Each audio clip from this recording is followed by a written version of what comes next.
Welcome back. Tonight's story is about a man who spent 20 years dating the age of ink for a living, then opened an email at 2:14 a.m. and recognized his own wife's handwriting on a prenup amendment that should not have existed. Pour the coffee. Stay close. My wife paid a lawyer to forge a document that would take my family's lake house. She did not know I built my career catching exactly that. My name is Elliot Hargrave. I am 49, a forensic document examiner in Burlington, Vermont, and I have testified in 86 contested estate cases over 23 years. That is the part of me people knew. The part nobody knew sat in a banker's box in my attic, labeled in my father's handwriting, with the deed to a small cedar shingle house on Lake Champlain that my grandfather built with his own hands in 1956. The night the email came in, the kettle was still warm on the stove. The kitchen smelled like the burnt orange peel my wife liked to drop into hot water before bed. Outside, the lake was frozen far enough out that you could hear the ice shift like a slow, tired animal. I scrolled to the attachment, and there it was, a scanned amendment to our prenuptial agreement. Dated October of 2019, signed in my name, in ink I had never touched. If your gut already tells you what is coming, tell me in the comments. I want to see how many of us saw it from a mile away. We were the couple people described as solid. Nina and Elliot. 21 years married. One daughter at Middlebury. A gray house with white trim on a street where the neighbors waved with 2 fingers off the steering wheel. From the outside, it looked like nothing had ever cracked. From the inside, the cracks were old and patient and exactly where the structural beams used to be. My family was the quiet kind of money. Not yachts. Not summer in Europe. Just a hardware store my grandfather opened in 1948, a paid-off house, and the cabin on the lake. My grandfather built that cabin with his brother-in-law over 3 summers, hauling cedar shakes up a logging road in a borrowed pickup. There is a photograph of him on the porch in 1957, sleeves rolled, a cigarette pinched between 2 fingers, squinting at the water like he could not believe his own luck. He used to tell me, when I was 9 and helping him sand the dock, that a house only belongs to the people who would bleed for it. He said that twice that summer. I did not understand him until I was 49 and reading a forged document at my kitchen counter. Nina's family was the loud kind of money. Restoration consultants, antique dealers, wine club members who could tell you the soil acidity of a vineyard in the Loire. Her mother, Cordelia, had a habit of looking at our cabin like it was a misprint. She would walk the porch and tap the railing with one manicured finger and say, "That is original cedar, isn't it?" in the same voice you would use to identify mildew. Her father, Bram, called the lake quaint. He called the hardware store quaint. He called my grandfather, who died of pancreatic cancer at 68, a man of modest ambitions. Nina laughed when he said it. I remember the laugh, the way it tipped her head back. I did not say anything, because I was 26 and in love and trained to think contempt dressed in good shoes was just confidence. The warning signs were small. They almost always are.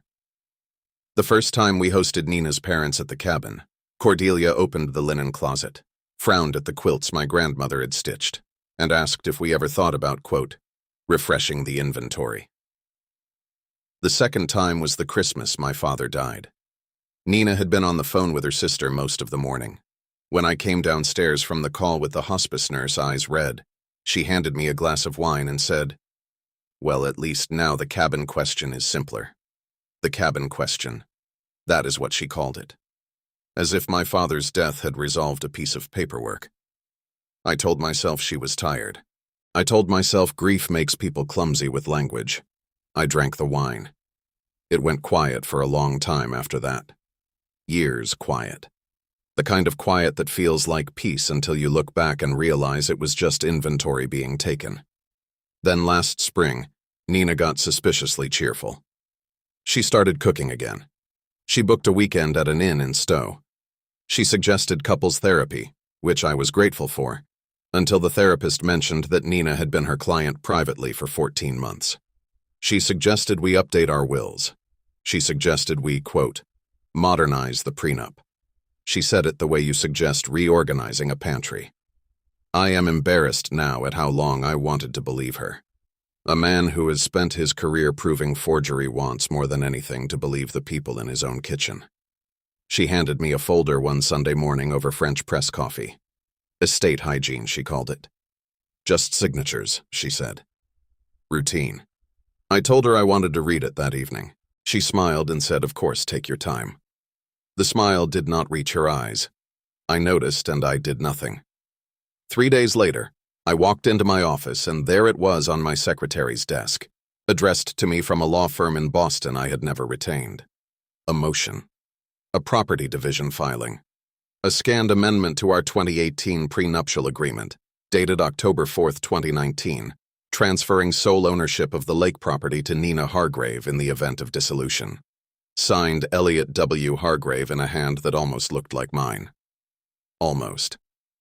There is a specific feeling that arrives when you recognize a forgery of your own signature. It is not anger. Anger comes later. First, it is a kind of cold, hollow politeness. Your body becomes very quiet. You set the pages down gently, the way you would set down a sleeping cat. You notice the temperature of the room. You notice the hum of the printer. You notice that the radiator is making a tiny ticking sound, like a clock you never installed. I sat at my desk and I read the document 4 times. The capital E of Elliot was wrong. My capital E has a small upward hitch on the bottom stroke, a leftover from a 4th grade teacher in Schenectady. The forgery had a clean foot. The W in the middle initial was leaning too far right. The Y in Hargrave had a closed loop. Mine has been open since I was 20. These were small things. To anyone else, invisible. To me, a fire alarm. But the signature was not what stopped me. The ink was. I have spent 2 decades dating ballpoint inks the way a sommelier dates a vintage.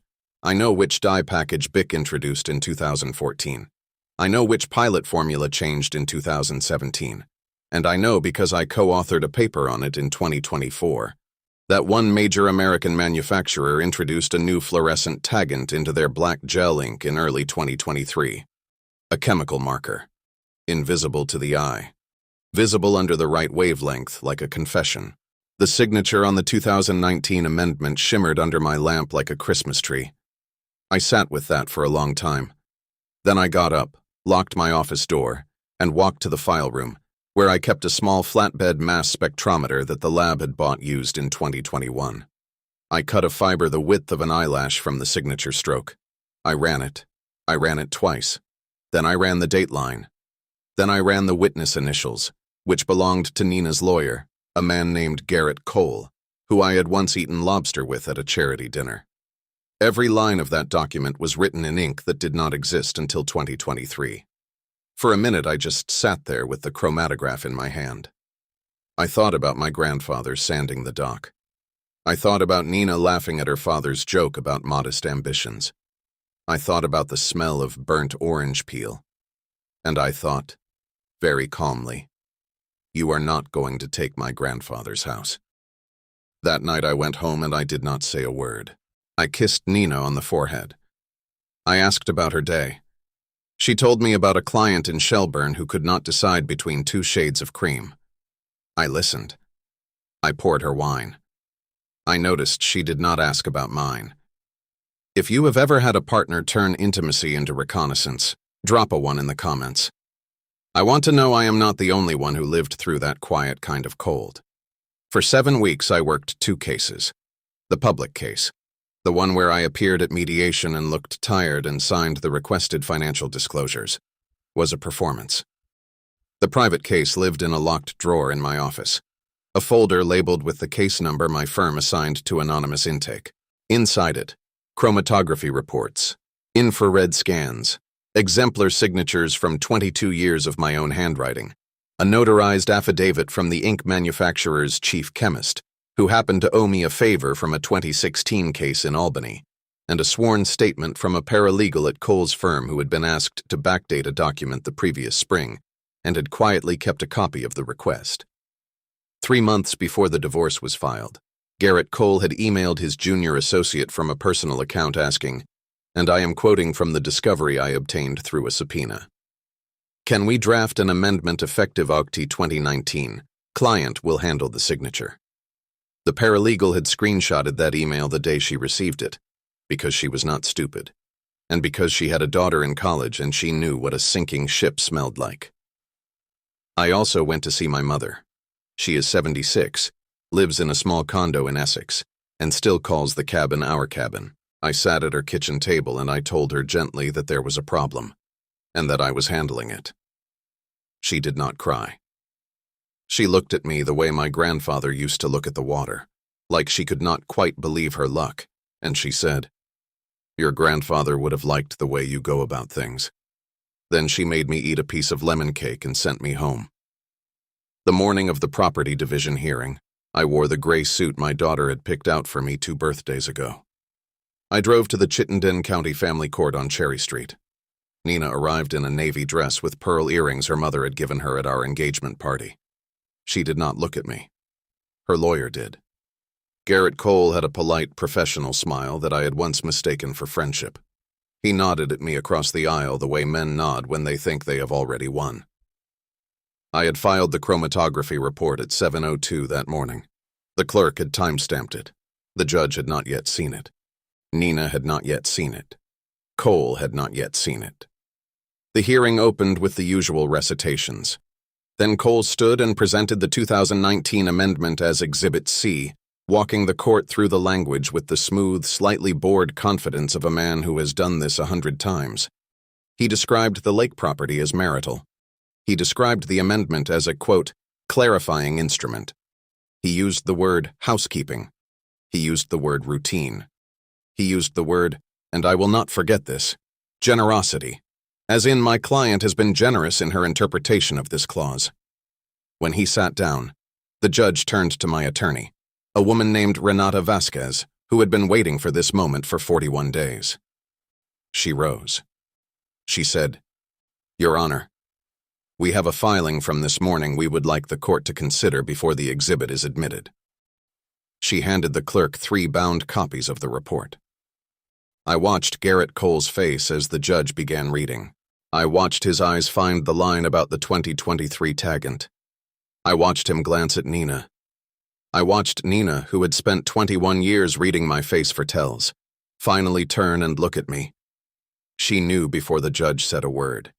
She knew the way you know a storm is coming because the porch chimes have gone still. If you have stayed with me this far, thank you. Tell me in the comments what part of this story has stayed with you the most. I did not yell. I did not even raise my voice. When the judge asked if I would like to address the court, I stood, and I spoke for 90 seconds, which is the longest I have ever spoken in a room I was not being paid to speak in. I said, "Your Honor, the document presented as Exhibit C is dated October 4th, 2019. The ink it was written in was first manufactured in February of 2023.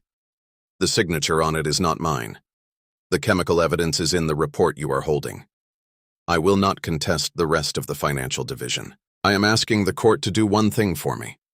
I am asking the court to return the lake house to my mother, who is the surviving spouse on the original 1956 deed."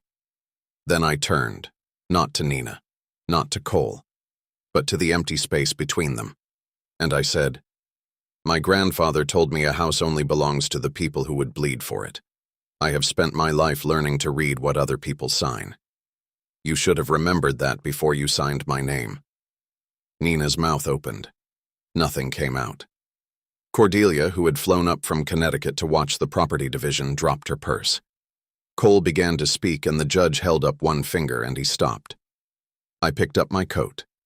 I walked out of the courtroom into a corridor that smelled like floor wax and old radiators.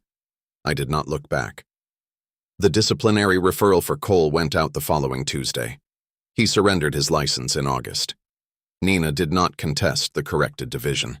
She moved to Boston in September. The cabin went back into my mother's name with the deed clean and quiet, the way my grandfather would have wanted. I drove up to the lake that night, alone, in the truck I have been driving since my daughter was in middle school. The road was quiet, and the trees were just starting to turn. I unlocked the cabin door. The smell hit me first. Cedar and wood smoke and something faintly like lemon cake, though there was no lemon cake. I sat on the porch in my grandfather's chair. The lake was flat and dark and full of stars. I talked to the 9-year-old boy who used to sand that dock. I told him that the people who love you do not need to take what is yours to prove they belong in your life.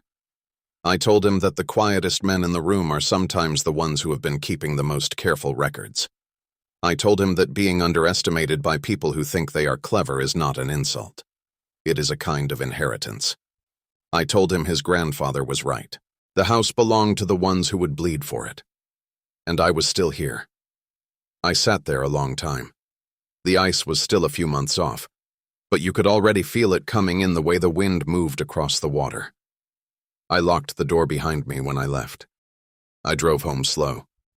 I slept 8 hours for the first time in a year.